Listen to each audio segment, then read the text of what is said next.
Hello दोस्तों, मैं आपके पास एक बहुत इंटरेस्टिंग केस लेके आया हूँ फिर से एनुअल रिटर्न का।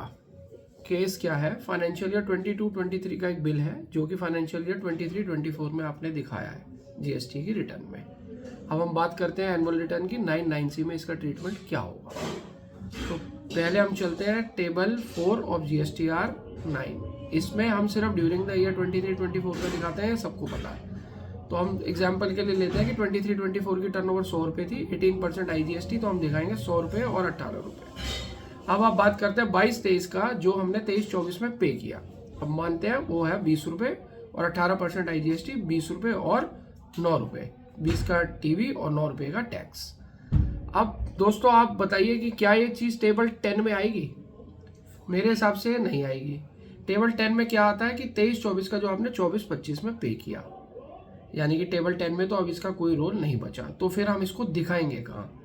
मैं आपको बताता हूँ दोस्तों, ये कहीं पे भी नहीं दिखाया जाएगा GSTR 9 में, क्योंकि आपका ये 22-23 का 23-24 में पे हुआ। आप खाली टेबल 4 में इसको दिखाएंगे।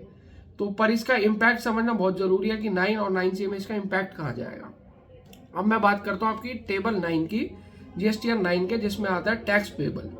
अब टैक्स पेबल में आता है tax paid during the year. वहां आपको ये 22-23 का बिल टैक्स पेड में नजर आएगा और आपने उसको आने देना है, क्योंकि जब हम पार्ट 3 भरेंगे 9C का, वो दिखाता है कि tax paid during the year, और ये टैक्स 20 रुपये पे जिस पे 9 रुपये पे हुआ है, ये आपको 9C के पार्ट 3 में दिखेगा।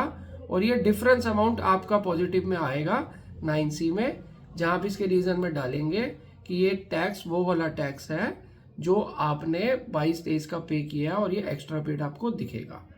अगर आपको इससे रिलेटेड और भी कोई डाउट है या आपके मन में और कोई सवाल है तो आप मुझे कमेंट करके ज़रूर बताइए। मैं कोशिश करके आपको उसका जवाब भी ज़रूर दूंगा। Thank you.